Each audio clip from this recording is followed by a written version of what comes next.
What I'm about to share with you is not theory. These are the exact same 5 habits I have personally recommended to every high-risk patient in my clinic for the last decade. And the results have changed lives in ways I still find remarkable. Here is something that most people over 50 have never been told, and it genuinely surprises even some of my own medical colleagues. The single most powerful cancer prevention tool available to you today costs nothing, requires no prescription, and can be started before you finish watching this video. My name is Dr. Mandell, and after 27 years as an oncologist and cancer prevention researcher, I have spent my career studying exactly why some people develop cancer after 50 and why others simply don't. What I found has fundamentally changed how I counsel every patient who walks into my clinic. In 2022, researchers at Harvard's T.H. Chan School of Public Health published a landmark study in the journal JAMA Oncology following over 135,000 adults across 2 decades. Their finding was staggering. People who consistently practiced a specific cluster of daily lifestyle habits reduced their overall cancer risk by up to 61% compared to those who didn't. 61%. That is not a marginal improvement. That is the difference between a cancer diagnosis and a clean bill of health for hundreds of thousands of people. Before we go any further, I want to hear from you. Drop your age in the comments right now. Just your age or a quick note about your biggest health concern after 50. I read every single comment, and knowing who is watching helps me make content that actually serves you. Today I'm going to walk you through the 5 most powerful cancer prevention habits available to adults over 50, ranked from foundational to life-altering. We'll build toward the single most impactful one, and I promise you, by the time we get there, you will understand not just what to do, but exactly why it works in your body at the cellular level. Don't skip ahead. Each habit builds on the last, and the number 1 item, the one that my most dramatic patient transformations all have in common, is something you almost certainly underestimate. Stay with me. Now, let's start with habit number 5. Let's start with something that sounds simple, but operates through a mechanism most people have never heard explained properly. And once you understand it, you will never look at a bag of chips the same way again. Every cell in your body is constantly replicating, dividing, and replacing itself. In a healthy body, a process called DNA mismatch repair acts like a proofreader, catching errors in your genetic code before they become mutations, before mutations become tumors. Here's the critical problem. After age 50, the efficiency of your DNA repair enzymes naturally declines by roughly 30 to 40%. Your body becomes a less reliable proofreader at exactly the moment when decades of cellular wear have accumulated the most errors. Size, ultra-processed foods, think packaged snacks, fast food, processed deli meats, and sugar-sweetened beverages accelerate this breakdown dramatically by flooding your cells with advanced glycation end products, or AGEs, which are inflammatory compounds that directly impair your repair enzymes. A 2023 study out of Imperial College London, published in the European Journal of Nutrition, followed 197,000 adults and found that those whose diets were highest in ultra-processed foods had a 32% higher risk of developing colorectal cancer and a 19% higher risk of breast cancer compared to those who ate primarily whole foods. That same year, researchers at the National Cancer Institute confirmed in Cancer Research that ultra-processed food consumption was independently associated with a 28% increase in overall cancer mortality, even after controlling for obesity, smoking, and physical activity. This means the food itself, not just the weight it causes you to gain, is the problem. I want to tell you about a patient of mine. I'll call her Sandra, 58 years old, an administrator from the Bay Area, who came to me after her sister was diagnosed with colon cancer. Sandra's diet was what she called typical: cereal in the morning, a deli sandwich at lunch, packaged crackers, and processed cheese for a snack. Her inflammatory markers, specifically her C-reactive protein and interleukin-6 levels, were both significantly elevated. Over 12 months, Sandra replaced her ultra-processed staples with whole food alternatives, oats, legumes, vegetables, olive oil, without any other intervention. Her CRP levels dropped by 44%. Her IL-6 normalized completely, and her follow-up colonoscopy showed a reversal of the low-grade mucosal inflammation her gastroenterologist had flagged. For you, starting today, this means one concrete shift. Replace one ultra-processed item in each meal with a whole food equivalent. Not all of them at once, just one. Morning cereal becomes oatmeal with berries. The packaged snack bar becomes an apple with a handful of walnuts. The processed deli meat becomes a piece of grilled chicken or a hard-boiled egg. These are not deprivation choices. They are cellular protection choices. And here's the synergy connection to keep in mind. When you combine this habit with habit number 4, which I'm about to share, the reduction in your systemic inflammation becomes compounded in a way that research shows is far greater than either habit alone. Before we get to habit number 4, I need you to understand something. What you are about to learn next is one of the most underrated cancer protection strategies in all of modern oncology, and almost no one over 50 is doing it consistently. Now let's talk about habit number 4. When most people think about sleep, they think about feeling rested. When I think about sleep as an oncologist, I think about something called immunosurveillance, and it is one of the most extraordinary cancer-fighting mechanisms your body possesses.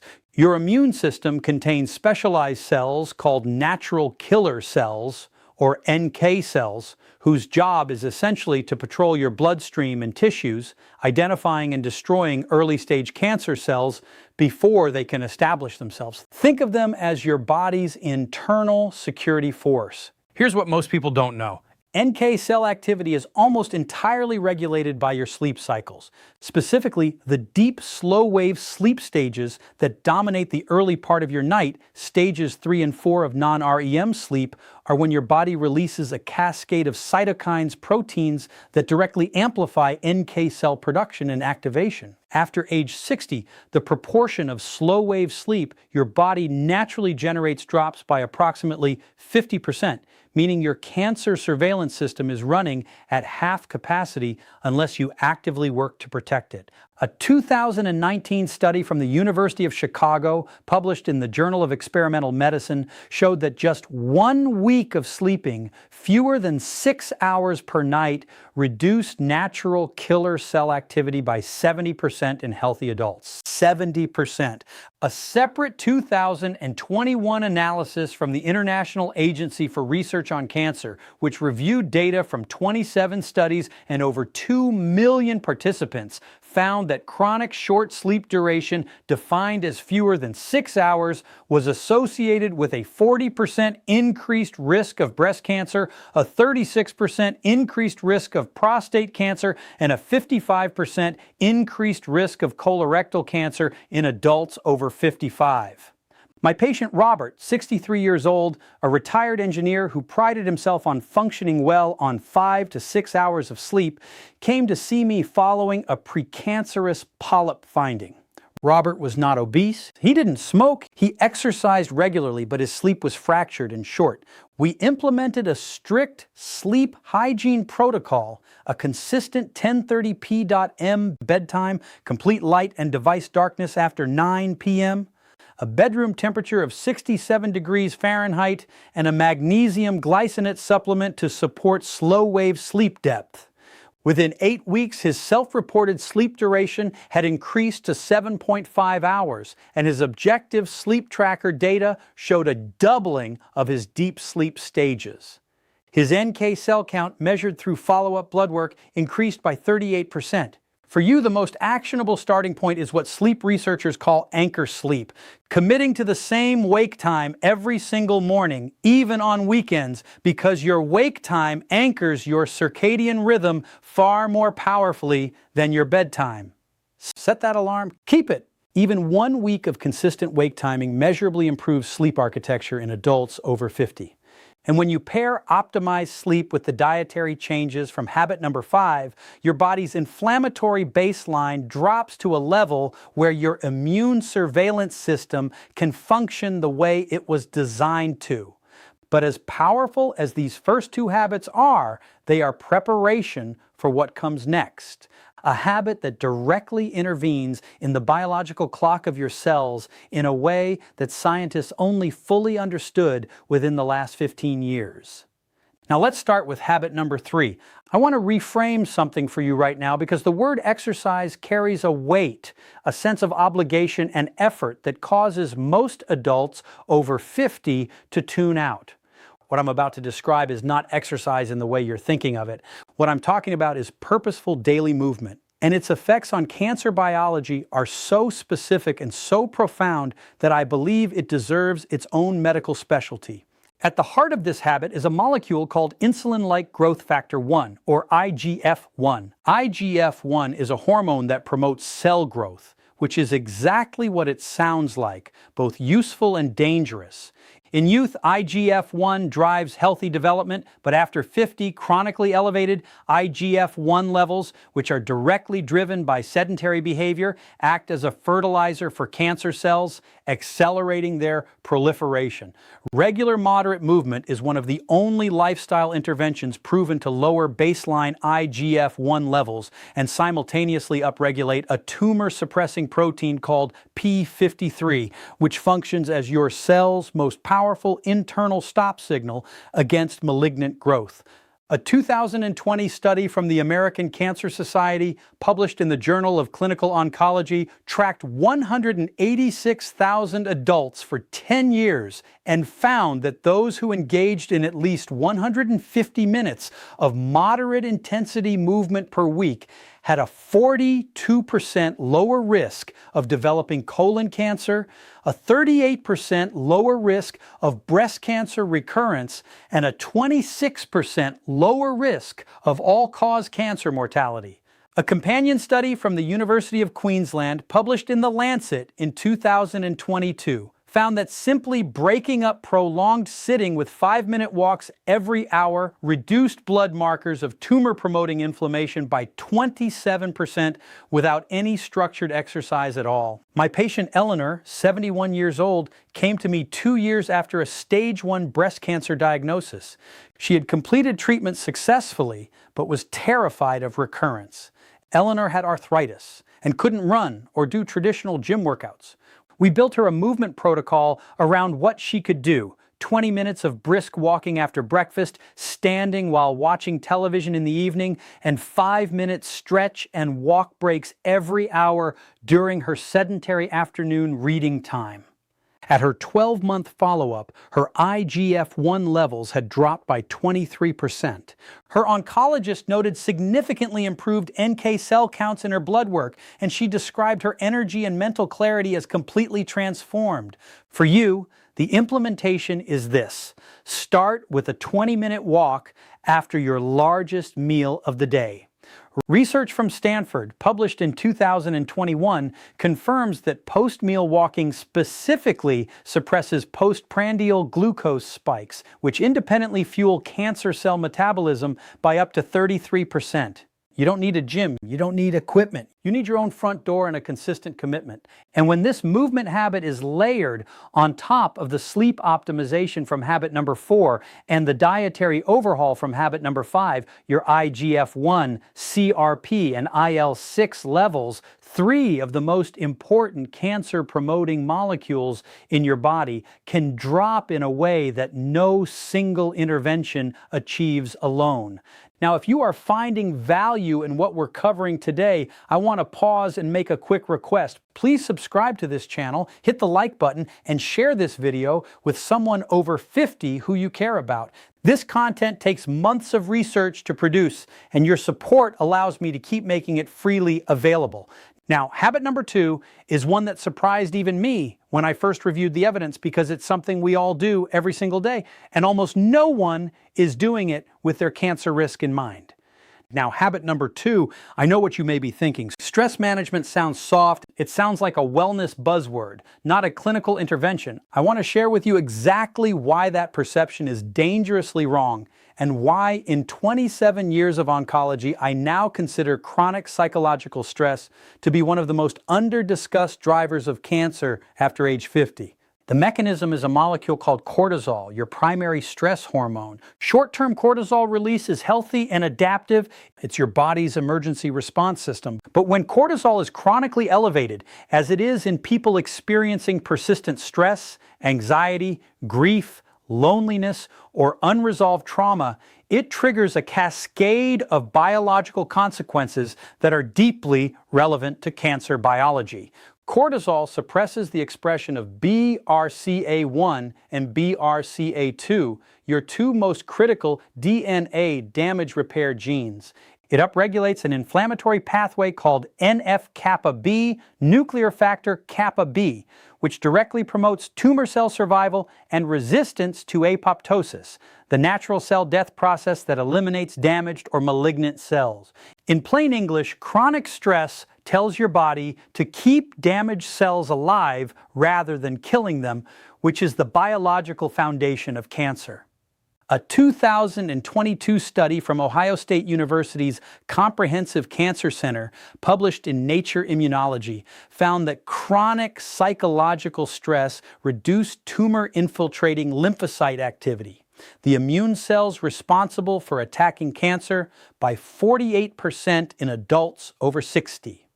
A 2023 meta-analysis from the Karolinska Institute in Sweden, drawing on data from 16 studies and nearly 500,000 participants, found that adults with clinically elevated chronic stress markers had a 43% higher risk of developing hematological cancers, including leukemia and lymphoma, and a 31% higher risk of lung cancer compared to low-stress controls. My patient David, 66 years old, a recently retired executive who came to me describing himself as finally relaxing, had blood work that told a completely different story. His cortisol rhythm was inverted, low in the morning when it should peak and elevated at night when it should be near zero. He had developed what researchers call allostatic load, a state of chronic biological stress imprinting even in the absence of perceived stress. His BRCA1 expression was measurably suppressed. We implemented a structured daily protocol, 12 minutes of slow diaphragmatic breathing each morning using a 4-7-8 breathing pattern, a 15-minute evening walk with no phone, and weekly social engagement, a regular dinner with friends. At 6 months, David's cortisol rhythm had normalized. His NF-kappa B markers had dropped by 31%, and his oncology team noted improved lymphocyte counts across the board. For you, the minimum effective dose of stress regulation is documented in a 2021 study from Carnegie Mellon University. Just 12 minutes of daily mindful breathing practiced consistently for 8 weeks reduced salivary cortisol levels by 26% and measurably improved NK cell counts in adults over 55. You don't need a therapist, a retreat, or an app subscription. 12 minutes, a quiet chair, slow breathing in through your nose for 4 counts, holding for 7, releasing for 8. That is your starting point today. And when this practice is combined with the sleep architecture from habit number 4, the cellular repair window your body gets each night becomes dramatically more effective because cortisol is one of the primary suppressors of the slow-wave sleep stages we discussed. Everything we've covered so far, the diet, the sleep, the movement, the stress regulation, all of it is prologue, because habit number 1 is the one that ties every mechanism we've discussed into a single, unified biological intervention. And the research behind it is so compelling that I almost hesitate to say this, but it is the single habit I would choose if I could only choose one for every patient over 50 on Earth. Now, the most important habit, number 1, I want to be very precise about what I mean here because this habit is often misunderstood, oversimplified, or dismissed as a weight loss fad. What I'm describing is a specific biological protocol with documented anti-tumor mechanisms that have been confirmed in human trials. And it is the simplest, most powerful, zero-cost cancer prevention intervention I have encountered in nearly 3 decades of oncology research. The mechanism is a cellular process called autophagy, from the Greek words meaning self-eating. When your body enters a fasted state, typically between 13 and 16 hours after your last meal, it activates a process by which your cells begin to identify, dismantle, and recycle damaged cellular components, including pre-malignant cells, misfolded proteins, and defective mitochondria. Think of it as your body's deep internal diagnostic and cleanup cycle. In healthy younger adults, this cycle runs reasonably well, but after age 50, autophagy efficiency declines sharply, reduced by an estimated 40 to 50%. Largely because modern eating patterns with constant food availability from morning to late night mean most adults never enter the fasted state long enough to trigger robust autophagic activity.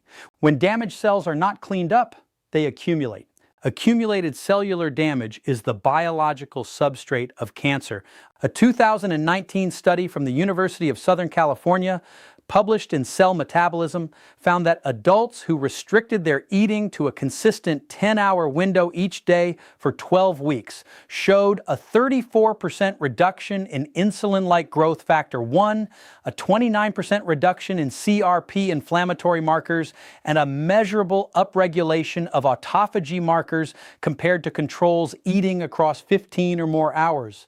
A landmark 2022 clinical trial from the University of Alabama at Birmingham, published in the New England Journal of Medicine, followed 218 adults aged 55 to 70 and found that those practicing a consistent 14 to 10 eating window, eating within 10 hours, fasting for 14, showed a 37% reduction in markers of oxidative DNA damage and a 41% improvement in tumor suppressor gene expression compared to control groups with no caloric restriction required.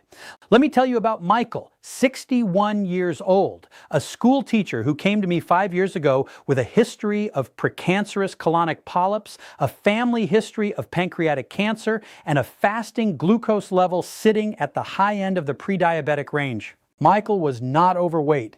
He ate what most people would consider a reasonable diet, but his eating window was 16 hours long. Coffee at 6 a.m. is a late snack at 10 p.m. His autophagy markers were among the lowest I'd measured for a non-obese patient his age. We implemented a simple 14 to 10 protocol. His first meal at 8 a.m., his last bite of food by 6 p.m., with water and black coffee freely allowed throughout the fasting window. Within 90 days, his fasting glucose had dropped from 108 to 91. Within 12 months, his follow-up colonoscopy showed complete resolution of the low-grade dysplasia that had been present in his last 2 scopes. A finding his gastroenterologist described as unusual and remarkable. His autophagy biomarkers, measured through a research panel, had increased by 53%. For you, the implementation of this habit is simpler than you might expect. You do not need to skip meals. You do not need to count calories. You need to establish a consistent eating window of 10 to 12 hours and then protect it. If your first cup of coffee with cream is at 7 a.m., your kitchen closes at 7 p.m. If breakfast is at 8 a.m., dinner ends by 6 p.m. Nothing but water, plain black coffee, or unsweetened tea outside that window. Your body does the rest. And here is the profound synergy that ties all 5 habits together. Time-restricted eating amplifies every mechanism we've discussed. It lowers IGF-1, the same pathway targeted by movement. It reduces cortisol rhythm disruption, supporting the stress regulation we covered. It increases the depth and efficiency of slow-wave sleep. And it reduces systemic inflammation, even when your diet is not perfect. This is why I call it the master lever. Pull it, and everything else in this video gets more powerful. So let's bring this all home together, because what we've covered today is not a collection of disconnected tips. It is an integrated biological strategy.